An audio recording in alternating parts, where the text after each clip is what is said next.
Boa noite a todos. Meu nome é Jean Paulo Ismânio, eu sou procurador de justiça aqui de São Paulo, sou doutor em Direito, trabalho aqui com Direito Penal há muitos anos aqui no Damásio. Nós vamos então, nesse momento aqui, trabalhar um pouco essa ideia, né, da teoria do crime, mas sob o aspecto da posição enciclopédica do direito penal. Né, a dogmática penal, a criminologia, a política criminal. Essa é um espaço que a pós-graduação aqui, o nosso curso aqui no Damásio, permite que a gente possa inserir o direito penal dentro das demais ciências, dentro da realidade social, que a gente possa enxergar o direito penal de uma forma mais ampla, né, poder perceber que, embora ele seja um estudo técnico, né, um estudo científico, ele também tem uma área de inserção social muito grande, ele tem uma área de atuação muito importante, né? O direito penal hoje, né, no nosso dia a dia, ele traz das questões mais relevantes aí que nós temos, né, da nossa atualidade toda. Né? Não é só o crime do dia a dia, né, o furto, o roubo, o homicídio, mas hoje nós também falamos de segurança pública. Né? O direito penal hoje é um dos elementos dessa segurança pública e a gente precisa entender como isso funciona. Né? O direito penal tem reflexos, né, nos direitos humanos, nos direitos sociais, como disse no próprio direito à segurança das pessoas, né, envolve inclusive terrorismo. Enfim, o direito penal hoje está com questões muito urgentes e é preciso que a gente, né, num curso de especialização, possa pegar uma parte dele para poder fazer essa reflexão, para que a gente possa, né, fazer o nosso aperfeiçoamento, mas fazer o aperfeiçoamento dentro de uma perspectiva de direito penal mais ampla. Tá? Então, esse é o momentinho aqui, né, que a gente vai fazer esse trabalho com vocês. Tá? Peço desculpas aí pelo atraso, mas choveu do meu lado, alagou tudo, inundou, eu não conseguia sair de onde eu estava trabalhando, então, por isso, cheguei um pouquinho atrasado aí para a aula, tá bom? Mas vamos lá, então, mostrar para vocês como é que nós vamos, né, esquematizar essa aula. Então, nós temos três formas, né, três expressões dessa posição enciclopédica. A primeira, que a gente chama de dogmática. Né? O que a gente chama de dogmática? É o conjunto, né, das normas penais. Então, quando nós falamos de um estudo dogmático, nós estamos falando do estudo técnico, do estudo da lei, do estudo, né, de princípios, das normas jurídicas em geral. Né? E o estudo do direito não pode abrir mão do estudo da dogmática. Né? Nós, quando falamos em direito, nós falamos de uma ciência da norma. Né? Vocês lembram lá da faculdade, do dever ser, né? Caracteriza o direito essa ideia daquilo que é normativo, daquilo que deve ser. E o direito penal não é diferente disso. Né? Para a área do direito penal, nós temos um estudo do código, né, da legislação, né, da Constituição. Então, esse é o estudo dogmático, né, que não tem nada de ruim. Né? A gente, às vezes, usa ou ouve a expressão, isso é dogmático, o professor é dogmático, como se fosse uma coisa ruim. Né? E não é. Né? A dogmática faz parte do nosso estudo, porque é a técnica do nosso estudo. Nós temos mesmo que conhecer o que diz a lei, né, para poder interpretar a lei, para poder aplicar a lei. A gente tem que conhecer esses princípios. Então, a dogmática não tem nada demais, é o nosso dia a dia. Nós resolvemos os nossos problemas analisando a dogmática, né? Analisando a legislação, né? Seja lei de drogas, seja, né, legislação de processo, a legislação penal. Então, a dogmática é um estudo importante que nós fazemos aqui, né? E inserimos o direito penal hoje dentro dessas teorias, né, que nós estudamos, as teorias jurídicas. Né? O que nós já ultrapassamos há muito é a ideia da dogmática como a letra fria da lei. né? Nós estudamos a lei, mas a lei hoje faz parte do sistema normativo, né? Então, foi o tempo em que, né, o aplicador da lei, o juiz, ele era simplesmente um órgão executor, né, de uma determinação qualquer. A gente chamava de, na época do juiz, que era a boca da lei, né, o juiz que simplesmente era o transmissor da letra, sem maior questionamento, né? Isso já não é mais assim hoje, né? Hoje, nós, quando falamos em dogmática, nós falamos num conjunto de princípios, né? São princípios jurídicos, no nosso caso, são os princípios do direito penal, que são princípios que se encontram na Constituição Federal, né? Então nós temos o princípio da legalidade, temos o princípio da culpabilidade, né? Nós temos uma série de princípios que vocês vão estudar aqui, que fazem parte hoje também do que se chama dogmática, né? Então, quando nós falamos em dogmática penal, deixa eu ver se eu acho.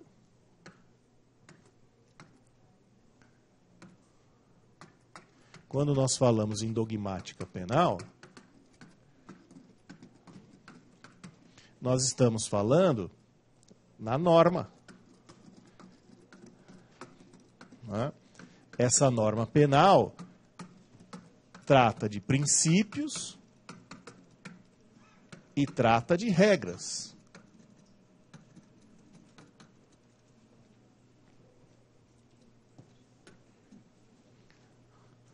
Né?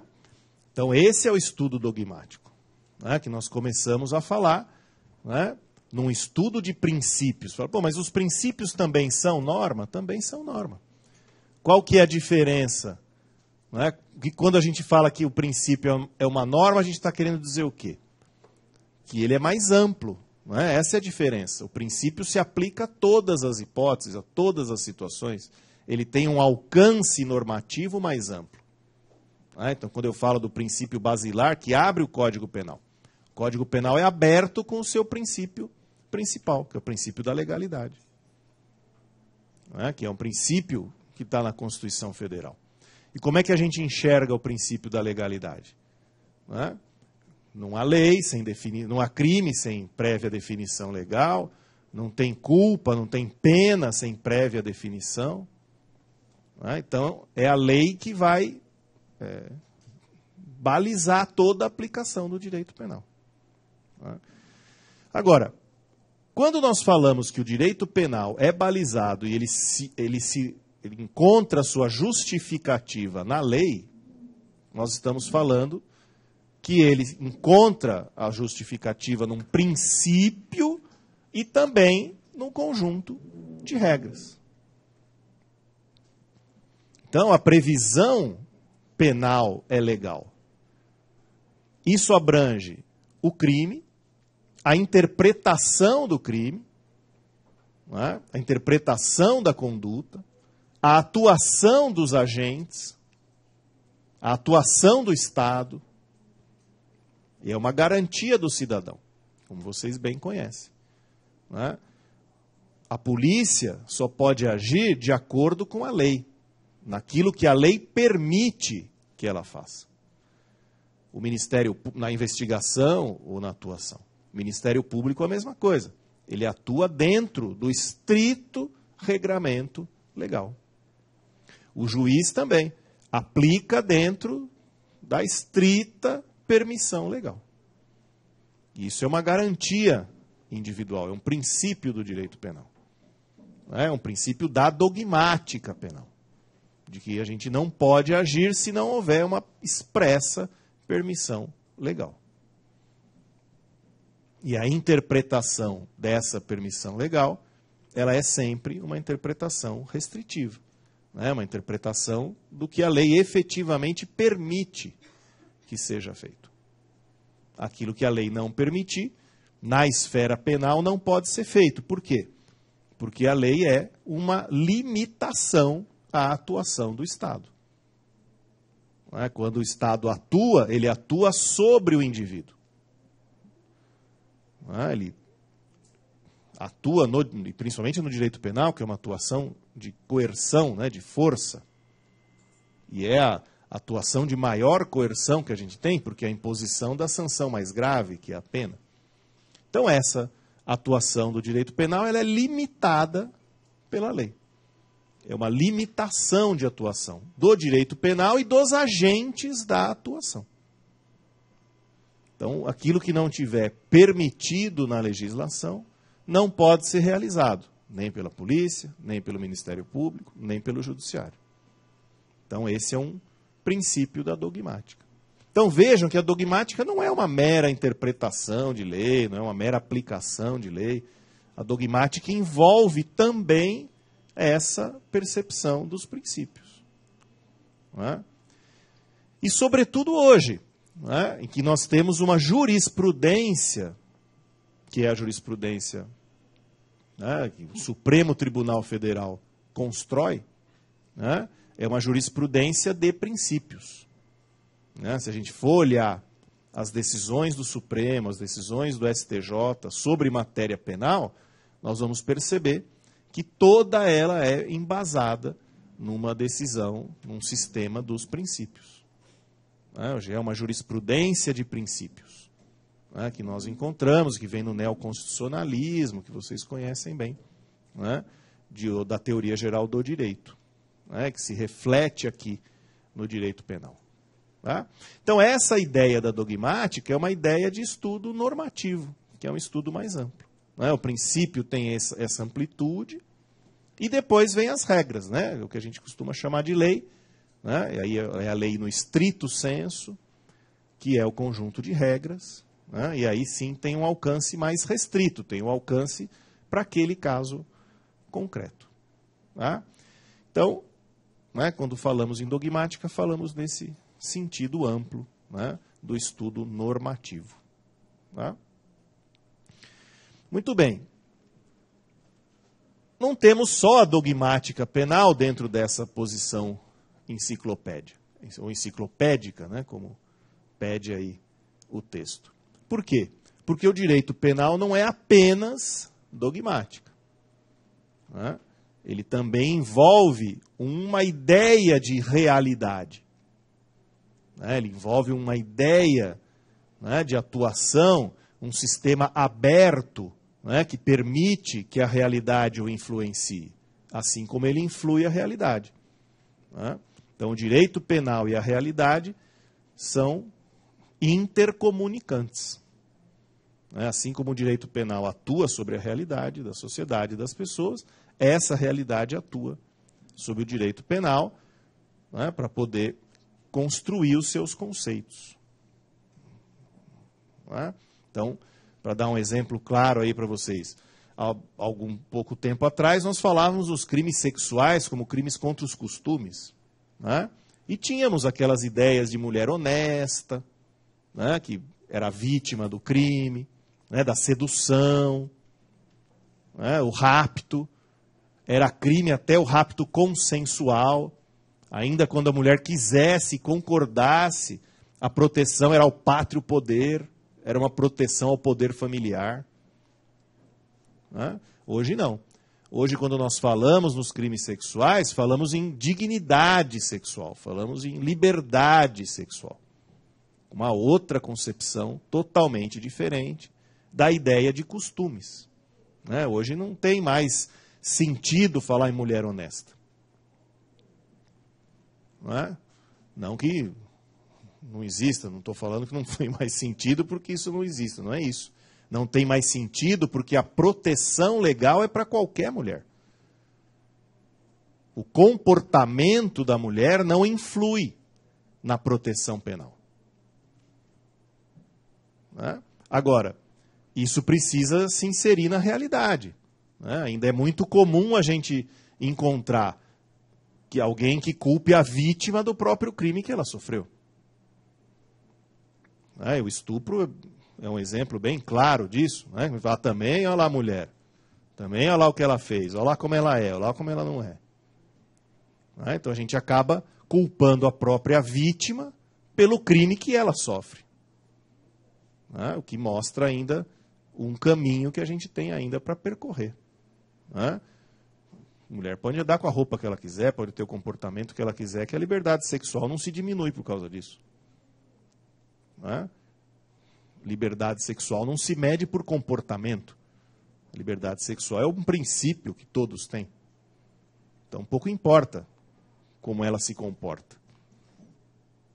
Não é? Por quê? Porque esse é um dado da realidade que vai sendo construída. Não é? E que vai alterando o direito penal, assim como o direito penal altera, tem influência sobre essa mesma realidade. Então, ainda falando sobre essa questão de gênero, né, a Lei Maria da Penha.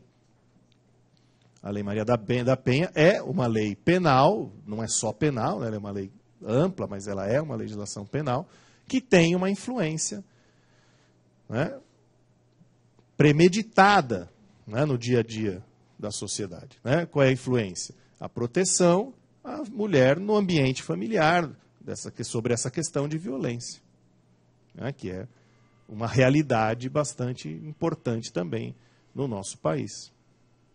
Né? Então vem uma lei que é protetiva, né, dessa situação de convívio e de ambiente familiar.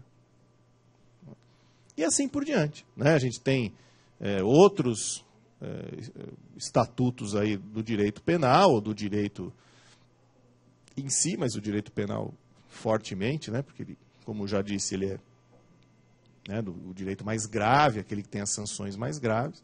Então ele vai influenciando a realidade e vai sofrendo a sua influência. Né? A gente está no meio de uma discussão bastante complicada sobre tóxicos, né? Sobre lei de drogas, né? Se libera o uso, se não libera o uso, se aumenta o rigor, se diminui o rigor, como é que faz o tratamento, se a lei permite, se não permite.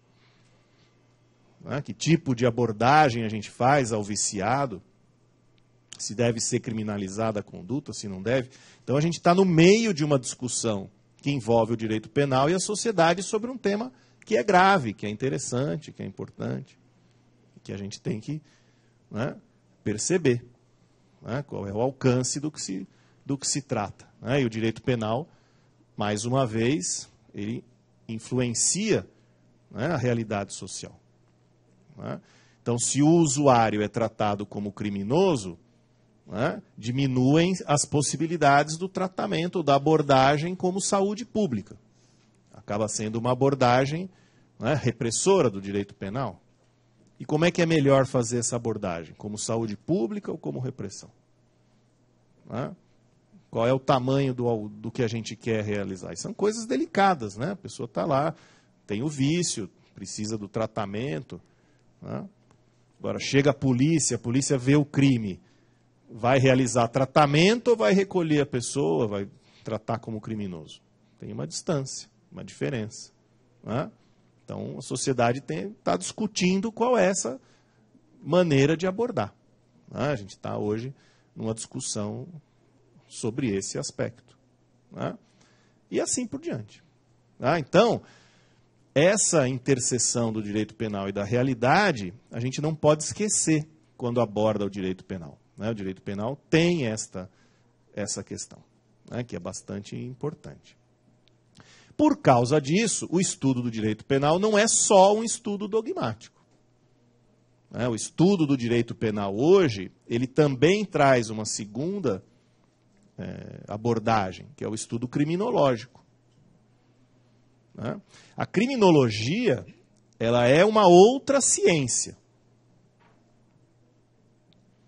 O direito penal é uma ciência, como eu já disse, normativa, né, que tem esse estudo dogmático.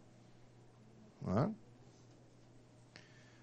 mas ele utiliza outras ciências que estão ligadas a ele. E por que a criminologia? Porque a criminologia é uma ciência que estuda a realidade social, sob o aspecto do crime.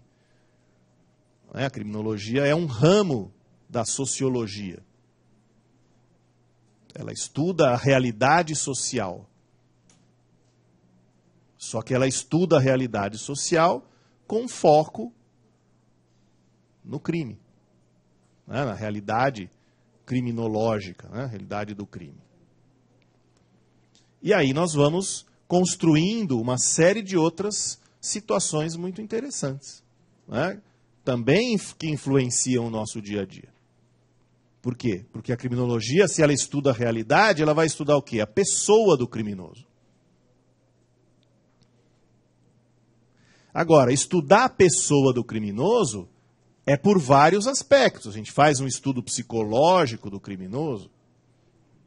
Hoje em dia há todo um perfil psicológico que é construído, né, da mente criminosa. Né, para quem gosta, né, do direito penal, as questões do serial killer, daquele que, né, pratica o crime por opção, né, porque tem um problema de patologia social ou patologia mental.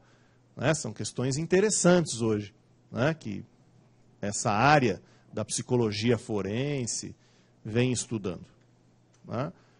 Como é que realiza o crime essa mente criminosa? Né? E como é que faz para que a gente possa interceder nessa mentalidade criminosa? Então, esse é um tipo de estudo. Né? Um estudo de personalidade, né? Um estudo psicológico que olha a pessoa do criminoso. Mas também a pessoa do criminoso pode ser estudado pelo seu comportamento e pela sua vida social. Né? Onde ele mora, né? Que tipo de atividades ele tem, né? Se tem emprego, se não tem, quanto ganha, qual é a classe social em que ele se encontra. Né? Então a gente faz um estudo sociológico daquele criminoso. Né? A gente pode fazer um estudo do criminoso depois de condenado. A gente pode fazer um estudo, né, do criminoso no cárcere. Como é que se realiza esse encarceramento? O que se busca no encarceramento? Hoje em dia isso também é todo esse estudo do criminoso, seja individualmente, seja socialmente, é um estudo importante que o direito penal tem que conhecer. Né? Tem que conhecer para saber como é que realiza a aplicação dele, como é que realiza a sua tipificação. E como é que realiza, enfim, a sua prevenção. Né? Porque o direito penal também tem finalidades, já já a gente vai falar disso. Né? E como é que a gente vai realizar essas finalidades depende desse estudo, não só da dogmática, mas também da criminologia. Né? Então, hoje, nós temos até um estudo de dados criminológicos que são muito interessantes. Né? Outro dia eu estava pesquisando o mapa da violência. Para quem estuda direito penal, vocês não devem deixar de ler, né, e de acompanhar esse mapa da violência que é publicado, né, pelo grupo de estudos de violência da USP, da Universidade de São Paulo. É um mapa que tem dados muito interessantes. Tem dados por idade, por tipo de crime, violência, quem é a vítima. Né? É um mapa bastante interessante para a gente começar a entender um pouco, né, como é que o direito penal vem funcionando, como é que as coisas vão acontecendo. Né? Ou seja, para quem que a gente está atuando? O que a gente está fazendo com o sistema penal? Né? O que a gente está construindo com esse sistema? Né? Isso também é um estudo que não tem hoje como a gente estudar direito penal sem perceber. Né? Porque conforme a gente monta esse sistema, a vida vai ficando de uma maneira ou de outra. Né? A gente tem uma ideia, né, de que o direito penal aumenta a segurança. Né? Quanto mais rígido, quanto mais aplicável, maior a segurança que a gente vai ter. Só que a hora que a gente olha o mapa do que acontece, a gente começa a perceber que o sistema penal vai diminuindo o campo de liberdade que a gente tem. E a vida vai ficando, né, ao contrário do que se imagina, mais tranquila, vai ficando menos tranquila. Né? Então a gente precisa entender também como é que atua o direito penal para que a gente consiga o que a gente quer. Né? A finalidade que a gente quer com esse sistema tem que ser verificada. Eu costumo brincar com os alunos, eu tenho, né, na pós-graduação, eu tenho grupos de pesquisa sobre segurança pública, sobre violência, a gente trabalha esta área, né? E eu costumo provocar os alunos dizendo o seguinte, olha, hoje a nossa discussão ela é um achismo. O sujeito acha que funciona, o outro acha que não funciona, o outro acha que devia ser assim, o outro acha que devia ser assado. Agora, pouca gente pesquisa para ver a realidade do que está acontecendo e para poder firmar a opinião com dados de pesquisa. Então, eu não acho nada. Eu sei que é assim porque a pesquisa está mostrando que é. Não é? Então, eu vejo como o sistema atua e eu posso, então, saber como ele atua. Não é? Senão, e no sistema penal, do direito penal, isso é muito comum. Eu falo que é papo de bar. Você senta lá, abre uma cerveja e acha o que você quer. Não é? Só que todo mundo acha em ambiente acadêmico, em ambiente de estudo, e não tem achômetro ou achismo. Não é? A gente tem que ter dados, a gente tem que ter pesquisa, a gente tem que ter conhecimento. E esses dados, eles existem. Não é? A gente tem que aprender a pesquisar para poder afirmar, né, se funciona ou se não funciona. Você fala, eu acho que aumentando a pena diminui a criminalidade. Diminui mesmo. Tem dado que mostra isso? Ou tem dado que mostra outra coisa? Fala, eu acho que se abrandar a pena diminui. Será mesmo? Tem dado que mostra que diminui? Ou não tem? Não é? Como é que funciona essa ideia da repressão, da prevenção? O que é que funciona como prevenção? Não é? Como falar, educação, educação. Será que a educação por si só resolve o problema? Ou não? Não tem gente muito bem educada aí praticando crime muito grave? Então, alguma coisa além da educação tem que ter. Então, a gente tem dados, né, para poder analisar a incidência de crimes de um jeito ou de crimes de outro. Tá? Então, esses dados e esse estudo, eles vão formar o que a gente chama de criminologia, né, que vai nos ajudar a interpretar o tipo penal, né, e também vai nos ajudar na aplicação desse tipo, e na aplicação da lei e do sistema penal. Tá? Então, quando nós falamos, né, nesse estudo criminológico, a gente está falando, então, da pessoa do criminoso, a gente está falando também dos dados de realidade social da intervenção, né, e a gente vai também falar da consequência penal. Né, então, vamos estudar também os dados de consequência. Né, como é que a sanção penal vai realizar o que a gente espera que realize, né, no nosso dia a dia. Então a gente vai ver, por exemplo, que nós hoje lidamos numa sociedade com um índice de reincidência que vai de 70% a 80%. Né? Então esse é o índice de reincidência comprovado com os dados que, né, estão aí publicados. Né? Então, um sistema que tem como mau resultado, o erro, né, seja lá como a gente chama a reincidência, de se um sistema qualquer tivesse 70% de erro, 70% de mau funcionamento, em qualquer área esse sistema não existiria mais. Não é? Você fala, eu tenho um sistema econômico que dá 70% de erro, de prejuízo. Quem é que vai investir num sistema com 70% de prejuízo? Ninguém. Né? Ninguém vai pôr o seu dinheiro, ninguém vai colocar o seu esforço num sistema que dá 70% de erro ou de prejuízo. Pois nós colocamos o nosso dinheiro e o nosso esforço num sistema penal que dá 70% de erro e prejuízo. Fazemos isso todo no dia a dia nosso. Não é? Então tem alguma coisa que nós não estamos fazendo direito, porque não é possível um sistema ter um erro desse tamanho. Tem alguma coisa que não está funcionando. Ou está de menos, ou está de mais, ou está de jeito errado, mas que ele não funciona, não é muito difícil da gente perceber. Não é? Muito bem, se ele não está funcionando, como é que a gente faz ele funcionar? Onde é que vai o nosso investimento? Né? Porque o investimento no sistema de polícia, investimento no sistema judiciário, é um investimento no sistema prisional, é dinheiro que não acaba mais. Se a gente somar todo o sistema penal, né, da investigação à sanção, ele é um sistema caríssimo. Né? E é um sistema caríssimo que nos dá um erro de 70%, 80%.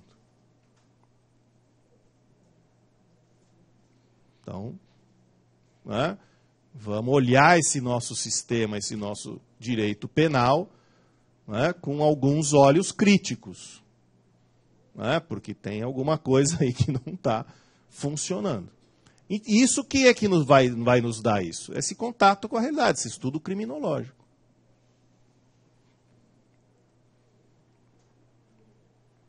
Né, a gente tem o que eu estava estudando ultimamente no mapa é o índice de mortalidade da atuação, né, que está na moda, né, polícia mata, eu fui ver.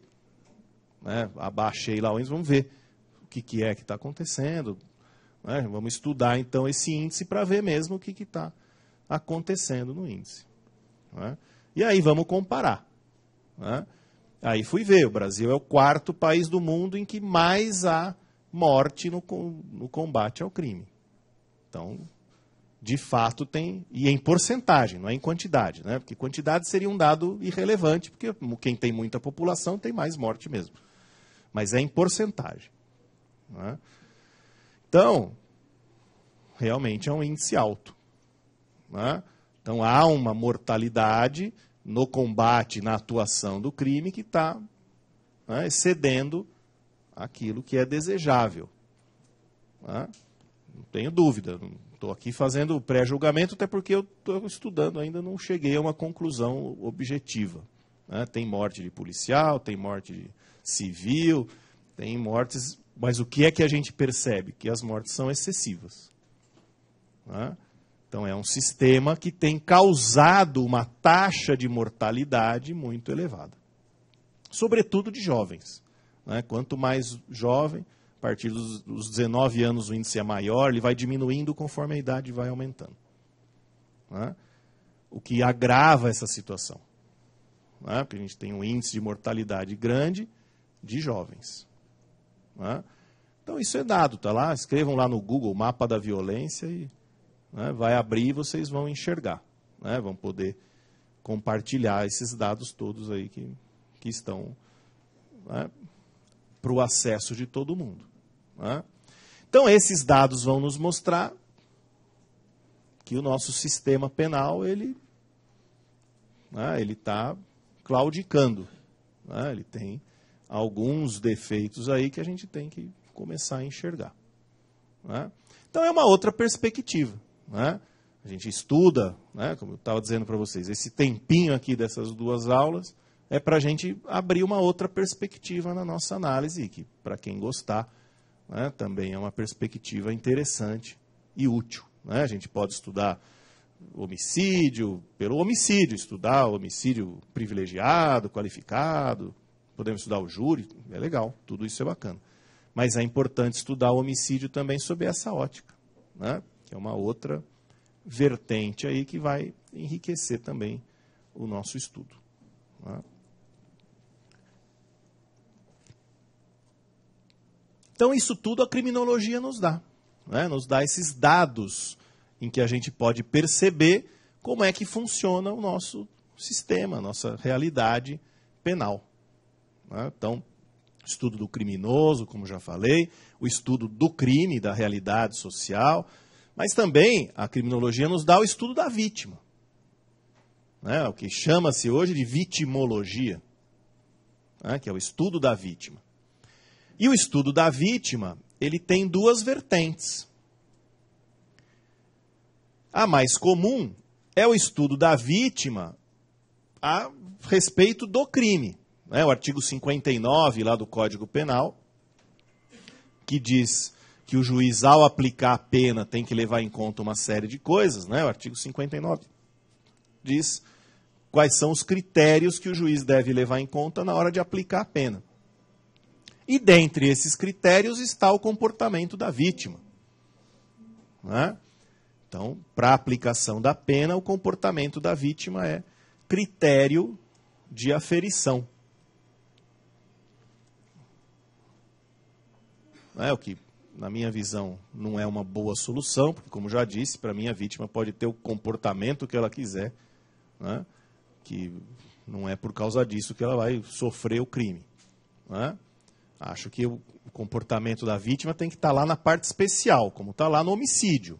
Então aí eu tenho homicídio privilegiado em situações em que a vítima provoca o agente.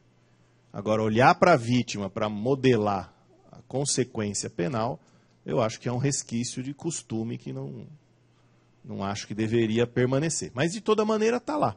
E é um critério de aplicação da pena.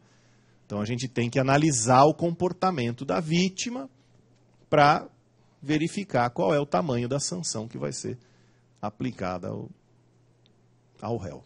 Né? Então, esse é uma vertente de estudo da vítima. Mas também tem uma outra vertente de estudo da vitimologia, sobre a vítima. Qual é? É o amparo à vítima, reparação de danos à vítima. É uma proteção penal à vítima. Porque o direito penal não protege só a sociedade. Isso é muito comum a gente ouvir. O direito penal protege a sociedade. De fato, ele protege a sociedade. Mas o direito penal também protege a vítima. E também protege o réu. O direito penal é um sistema protetivo do réu, da vítima e da sociedade. E a gente tem que enxergar assim. Fala, puxa, mas como é que o direito penal, o sistema penal protege o réu? Ele protege o réu ao estabelecer os limites da atuação.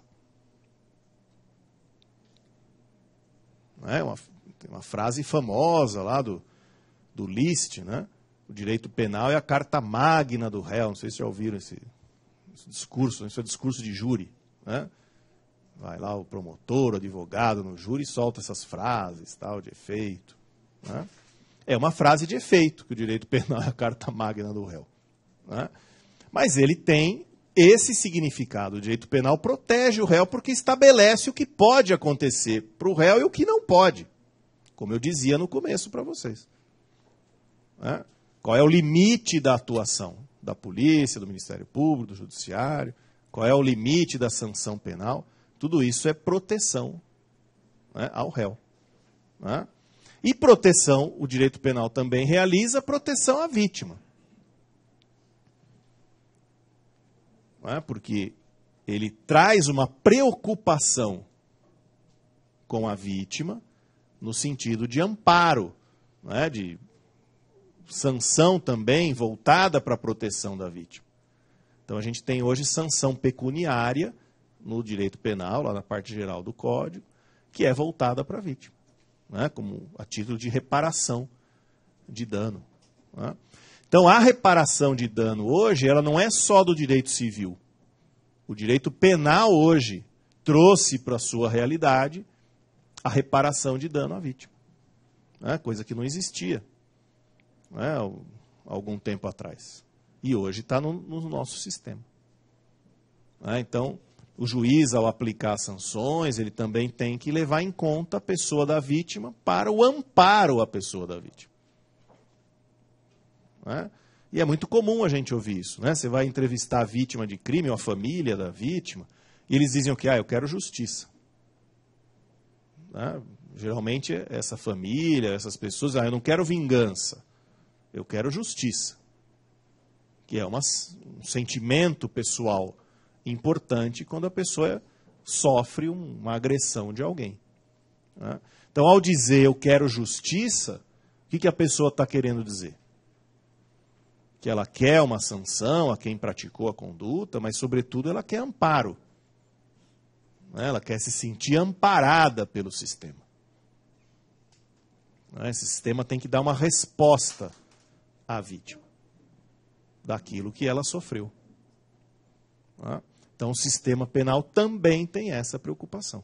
Ele tem a preocupação com o réu, ele tem a preocupação com a vítima e ele tem uma preocupação com a sociedade, com essa ideia da prevenção. A prevenção geral, prevenção individual, a prevenção social. São essas finalidades do sistema que são finalidades preventivas. Prevenção individual, porque focada na pessoa do criminoso. Então, aquele criminoso, através da sanção penal, ele vai deixar de praticar crime, ele vai procurar uma outra atividade, ele vai se recuperar, vai sofrer a sanção. Então, é uma prevenção focada naquela pessoa, a prevenção individual. Além disso, a gente tem uma prevenção geral, que é uma ideia um pouco antiga, hoje muito questionada, essa ideia de que o sistema penal serve para que as pessoas não pratiquem crime. Eu sei que é crime, eu sei que vai ser sanção, então eu não pratico. É uma ideia questionada, mas enfim, ela é uma ideia que ainda existe, está aí, nessa prevenção que a gente chama de prevenção geral. Ou seja, não pratique essa conduta, porque essa conduta é crime e quem praticar sofre essa consequência. Então, essa é a prevenção geral. Então, entre esse... o sistema também tem, então, essa proteção à sociedade dentro dessa ideia de prevenção. Então, tudo isso faz parte do direito penal. Quando a gente olha para o direito penal, a gente tem que necessariamente olhar para essas coisas, a proteção ao réu, proteção à vítima, proteção à sociedade. Então, também esse é um estudo de criminologia. Por quê? Porque a gente tem que estudar a vítima. A gente tem que saber qual é a consequência do crime para a vítima. A gente tem que entender isso. A gente tem que entender qual é a consequência do estupro para quem é estuprado. Qual é a consequência da lesão corporal para quem sofre a lesão, para poder entender do que se trata. Para poder, ao entender do que se trata, realizar uma sanção ou uma atuação mais adequada. Vou dar um outro exemplo do nosso dia a dia, torcida de futebol. Que é um problema aí também do nosso dia a dia. Como é que a gente enfrenta essa realidade? Quem é aquele réu, quem é aquele agressor, quem é aquela vítima? O sujeito é ao mesmo tempo agressor e vítima. Porque ele vai lutar, vai brigar lá, e ao mesmo tempo que ele agride, ele sofre agressão. Como é que a gente estuda isso?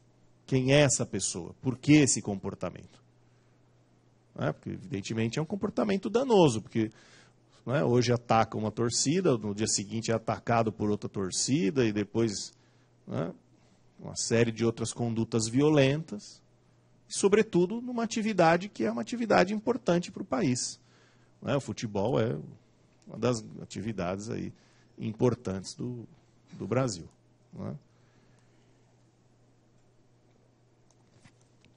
Então é preciso realizar um estudo dessa pessoa para saber como é que intervém. Como é que a gente vai intervir nessa torcida organizada aí? Eu sou do tempo que torcida organizada era para se divertir. Cansei de ir no jogo, bandeira e não sei o quê, não tinha.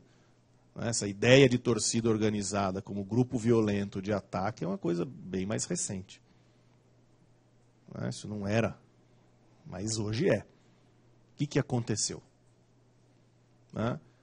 Em que momento a torcida organizada se torna um local de agressão? E por que essa agressão ocorre? Como é que a gente desarma esse agrupamento para eles voltarem a ser torcedores só?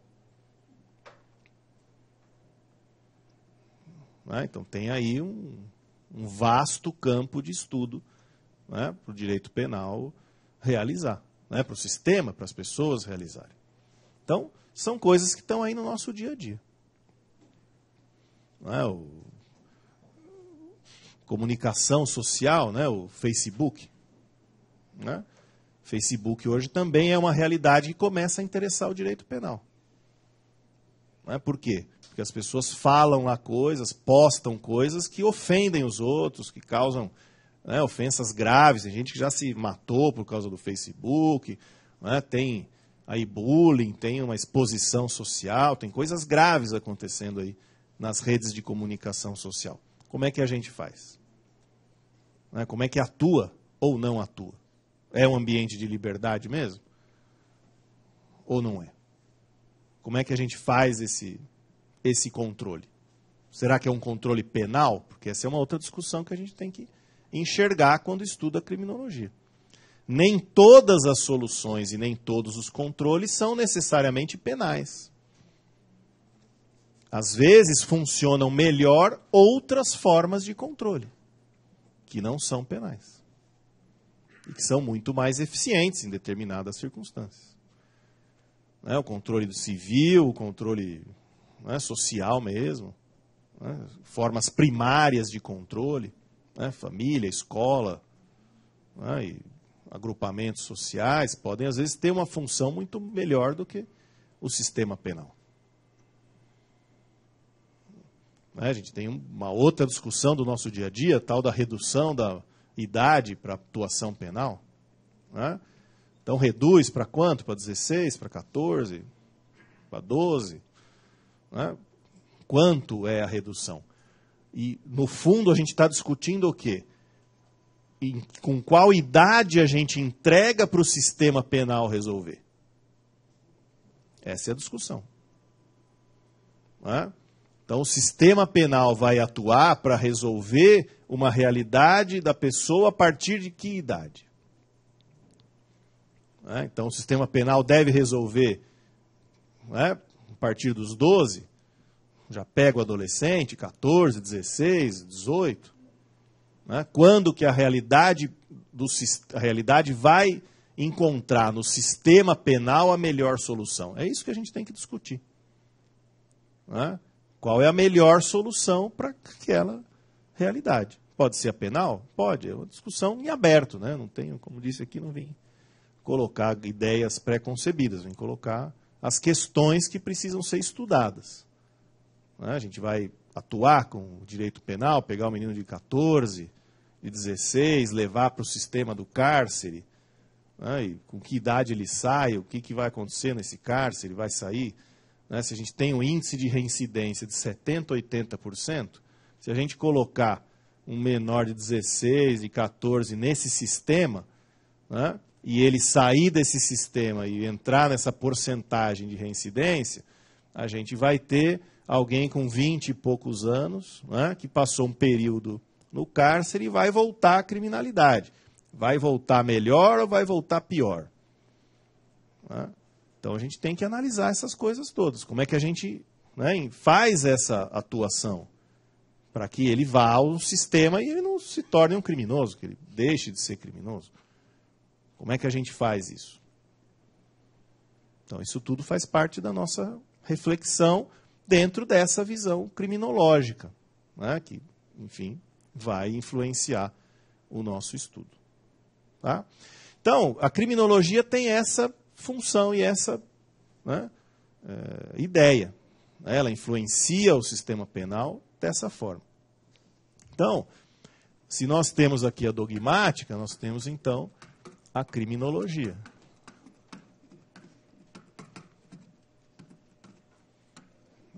Então, a criminologia é uma ciência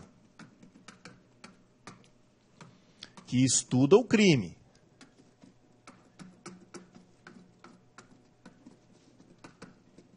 Mas em qual aspecto?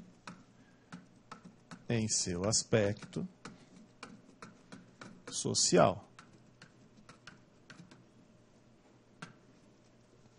É um estudo mais amplo, né, dessa realidade que é o crime.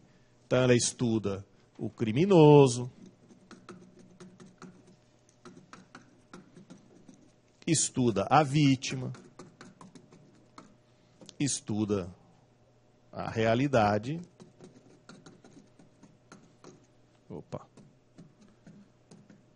social. E a hora que nós aplicamos, isso é mais interessante um pouco observar para vocês. A hora que nós aplicamos a criminologia à dogmática, o que a gente tem? A hora que a gente mistura a dogmática, a hora que a gente mistura a lei penal, o homicídio, o roubo com a criminologia, o que a gente vai ter? Né? A gente vai ter um conceito material de crime.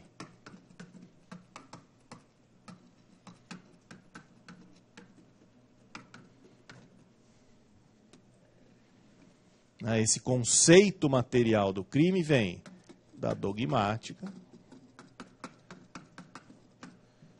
e da criminologia.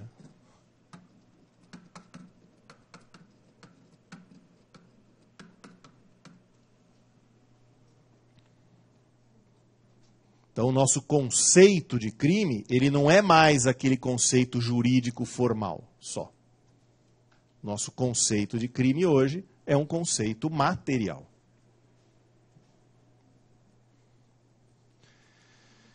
Onde a gente vai dar? Numa análise de tipicidade, por exemplo, mais ampla do que a mera causalidade, do que a mera formalidade, do que a mera dogmática. Então, quando a gente analisa o tipo, a gente analisa um tipo amplo, conglobante na visão do Zaffaroni, né? Um tipo, né, da realidade, enfim, várias nomenclaturas aí que os doutrinadores apontam. Né? Mas esses conceitos todos são conceitos que enxergam esse conceito material, essa ideia de que o direito penal tem um conteúdo de realidade. Então aí, o que apareceu, por exemplo, a partir disso aí? O princípio da insignificância. O princípio da insignificância é uma decorrência dessa visão do direito penal. Por quê? Porque enquanto a gente fica com o conceito técnico formal, furto é furto. Subtraiu coisa alheia móvel. Então pouco importa se é uma caneta, se é um automóvel, se é um óculos, se é uma carteira. A gente tem um conceito técnico formal. Agora, quando a gente abre esse conceito técnico formal para enxergar a realidade social, né, pessoal, de consequências, de utilidades, de funções, a hora que a gente abre isso tudo, a gente começa a enxergar um outro crime. O furto não é só a subtração de uma coisa, né? A subtração para si ou para outra de coisa alheia móvel. O furto envolve uma consequência, uma gravidade. A gente começa a perceber, né, que o direito penal tem essas outras facetas. Né?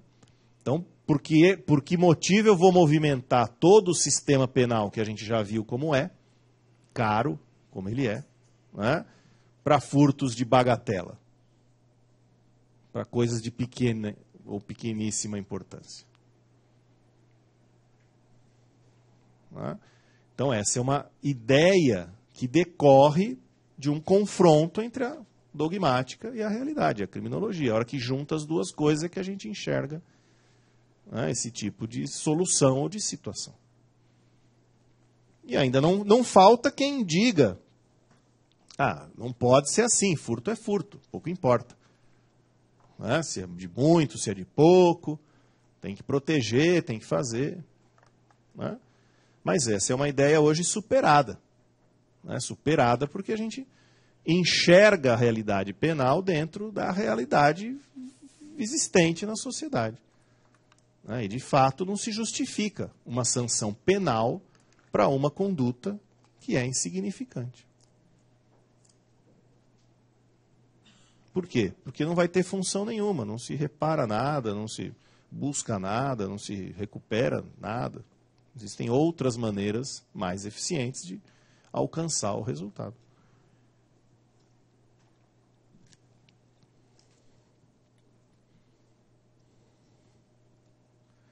Né? Então, são inúmeras ideias aí que surgem dentro dessa concepção de conceito material.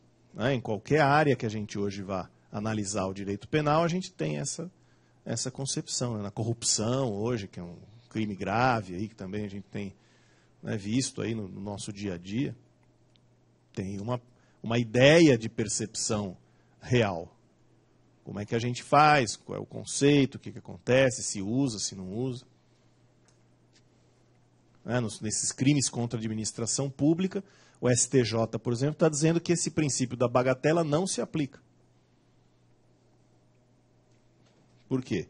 Porque está enxergando uma gravidade nessa realidade que não é a mera quantidade do que se pega ou que se não pega.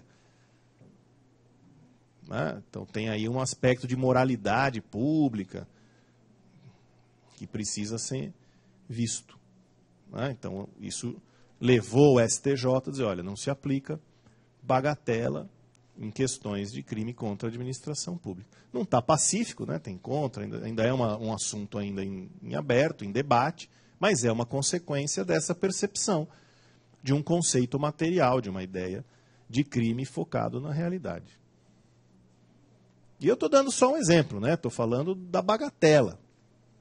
Né? A gente pode falar de outras coisas, outros exemplos, em outros crimes. Né? Já dei o exemplo de tóxico, né? Que um dos crimes que também essa ideia da gravidade também está sendo exigida, né?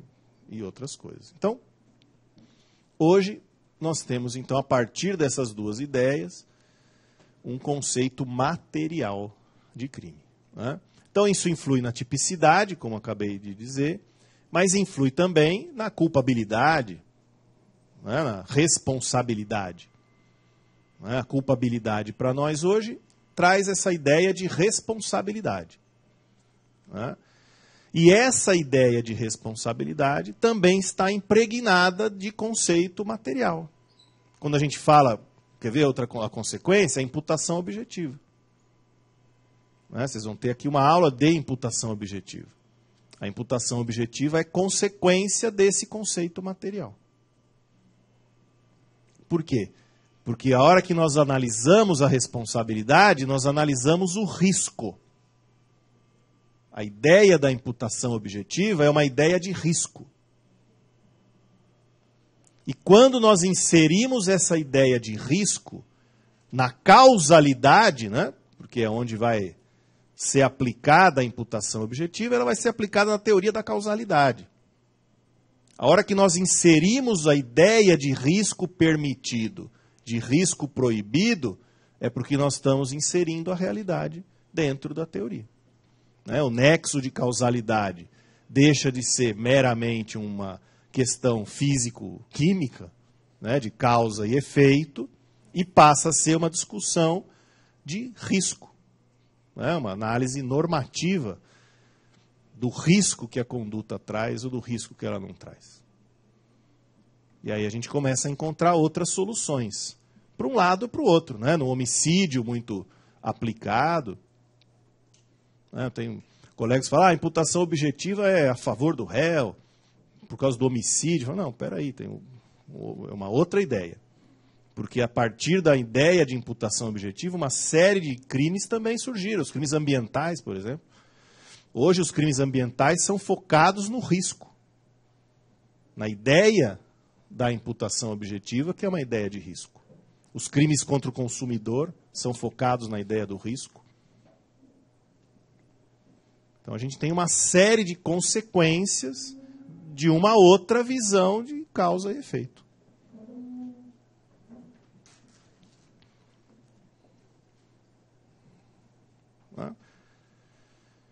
Então, as atividades hoje, né, por exemplo, a tecnologia, né, os crimes tecnológicos. Né, hoje nós temos inúmeras situações, né, os crimes de informática, em que a questão hoje é a questão de risco. A gente avalia o risco que a conduta traz para definir se é crime ou não. Ora, para eu definir o crime a partir de risco de conduta, é porque eu estou olhando a realidade. Eu tenho um conceito material que eu estou analisando. Né? Senão não tem como construir essa ideia. Né? Então eu sei que o crime é ambiental. Né? Como é que eu sei que o desmatamento, o corte da árvore é crime ou não é? Pelo risco que a conduta traz. Né? O sujeito pode ir lá cortar uma árvore e não ter nada de crime ambiental. De repente ele vai lá e corta e tem. Né? Como é que eu sei? Qual que é a diferença? Eu peguei o sujeito, acabou de cortar uma árvore. Como é que eu sei que é crime ambiental ou não? Pela conduta, pelo risco que ele está. Se ele encontrar ele lá com uma motosserra, um aparato, ele fala, opa, ele praticou o crime ambiental de corte de árvore. Está lá previsto na lei ambiental. Agora, você vê o cara lá descascando a árvore para fazer chá, fala, opa, peraí, isso não é crime ambiental. Ele não está destruindo nada, ele está arrancando lá porque ele faz chá com aquela casca. Não tem risco nenhum naquele troço. Então, o mesmo com pesca. Não sei qual de vocês é afeito a crime ambiental, mas tem coisas interessantes lá. O sujeito vai lá pescar. Como é que eu sei que é crime ou não é? Ele está usando uma rede proibida. De qualquer jeito é crime? Ou não? Então tem que analisar o quê? O risco da conduta dele.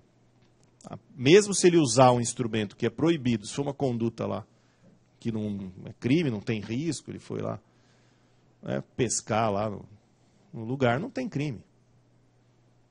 Não é isso. Senão a gente entra naquelas gozações lá que os crimes ambientais sofrem. Né? O professor Vicente Greco falava lá de molestar cetáceos, né? Não sei se vocês... Eu tinha aula lá com ele, falava, crime, vai lá molestar baleia, quá. E realmente, molestar cetáceo. Qual é? Mas o que a gente contra-argumentar, professor? Não é isso. Evidente que molestar cetáceo não é ficar lá fazendo carinho, atacando a baleia. O que a lei está dizendo e o que é crime, aí é a pesca, efetivamente a lesão, o dano, o risco.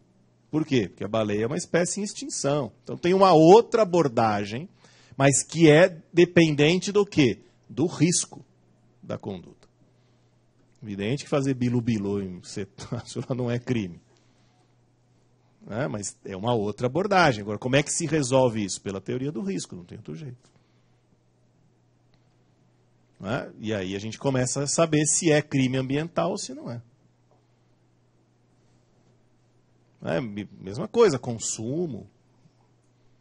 Qual é o risco que aquele alimento, que aquela conduta pode trazer ou não pode, ao consumidor.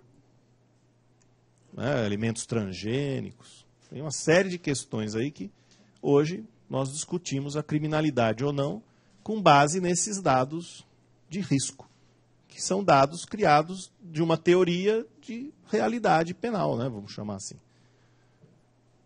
Então, é uma outra abordagem a partir desse conceito material de crime. E muitas outras coisas vão surgindo aí, a partir dessa ideia de juntar a criminologia com a dogmática. Tá? Mas quando nós falamos aí em criminologia, a gente precisa parar um pouquinho para olhar esse conceito material aí dentro de uma perspectiva histórica. Por quê? Porque a gente tem que chegar em algum ponto que a gente está hoje, que tem algumas coisas que nós precisamos entender. Então, quando nós falamos de criminologia e de conceitos materiais, a gente começa onde? Lá na escola clássica. Vocês lembram desse negócio? Então, Beccaria, lembram dessa ideia? O que o Beccaria vai trazer para a gente? Ele traz duas coisas importantíssimas. Até hoje a gente usa. A primeira é a ideia de utilidade. Para que o direito penal serve? E a segunda é a humanidade. Ele fala da humanização da sanção penal. São duas ideias que estão lá em 1774, que é o ano dos delitos e das penas. Então, em 1774, nós já discutíamos dois temas que nós discutimos até hoje. né?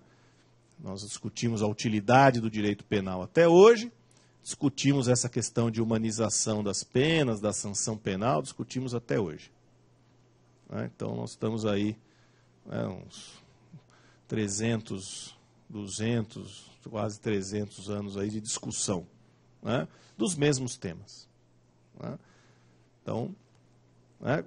O que essa escola clássica, então, trazia de dogmática penal? Né?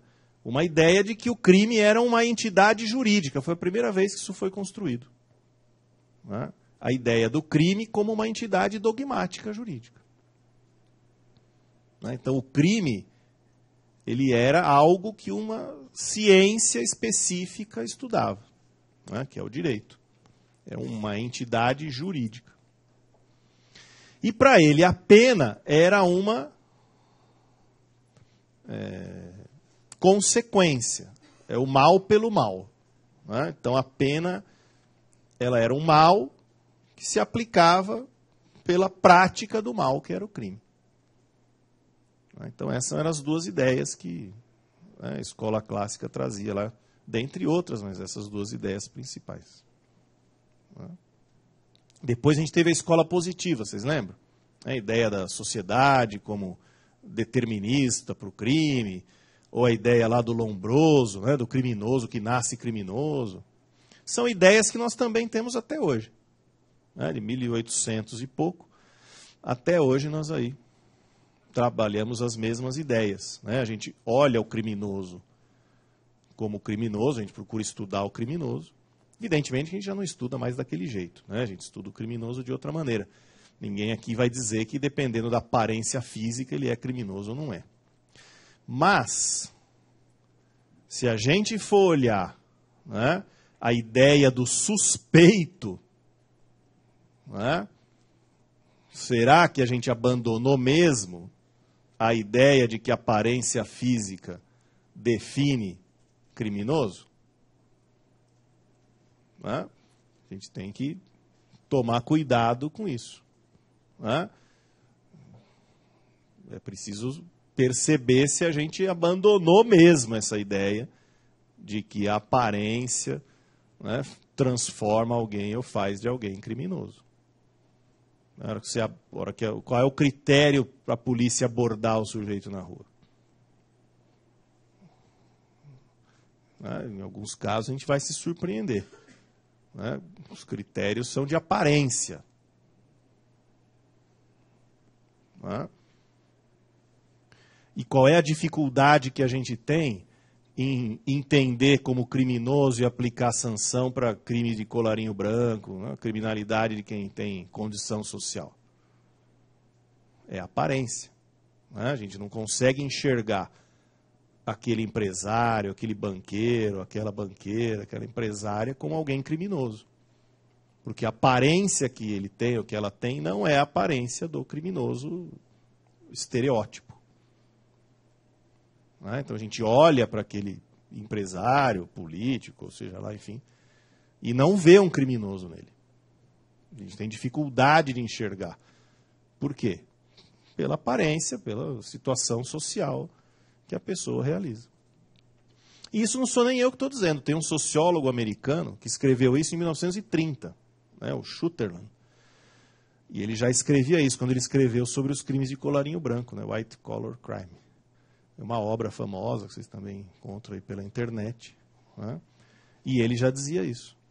Né, que esses que praticam o crime do colarinho branco, né, por que ele chamou de colarinho branco? Porque são aqueles que usam a gravata com o colarinho e tal.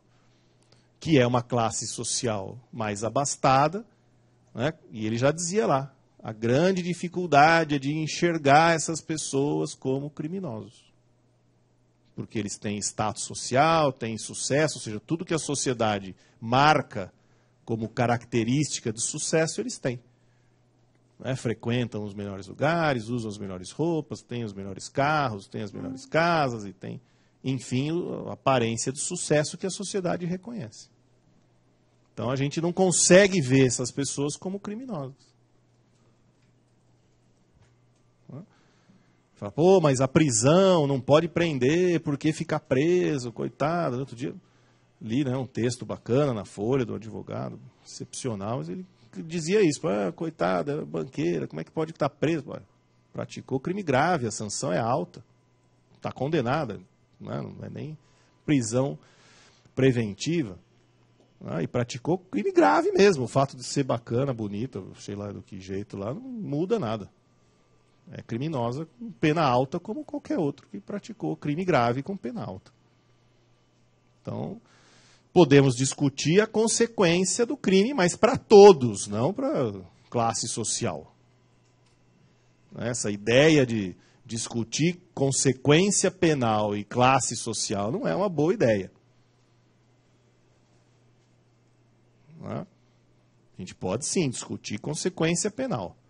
Então, prisão não é uma boa ideia? Não é uma boa ideia para ninguém. Prisão é uma boa ideia, ao contrário, é uma boa ideia para todo mundo. Não dá para dizer que é bom para um e ruim para o outro. Com base no quê? Ou pode para todo mundo ou não pode para ninguém. Então, são discussões que a gente pode travar com toda tranquilidade, né? Mas precisa, enfim,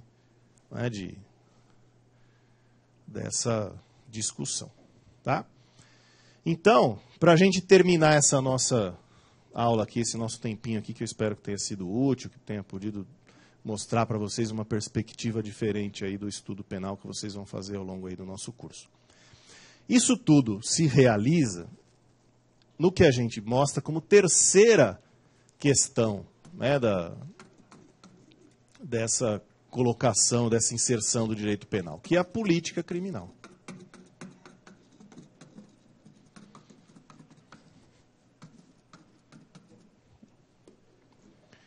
Então, a política criminal, ela é, então, a consequência de tudo isso que eu disse a vocês, né? Dessa análise dogmática, criminológica, desses conceitos materiais.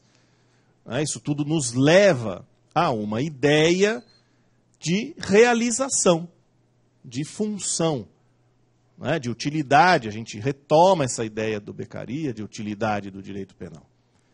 A gente enxerga hoje um sistema penal, muito mais do que um direito penal. Um sistema penal de atuação. Tem órgãos de atuação, agentes de atuação, legislação, consequências, aplicação, cárcere, sistema penitenciário. Então, hoje nós falamos nesse sistema que é, né, um sistema político criminal. Não política no sentido da política partidária, ou da política no sentido de algo que não é jurídico, não é isso que eu estou dizendo.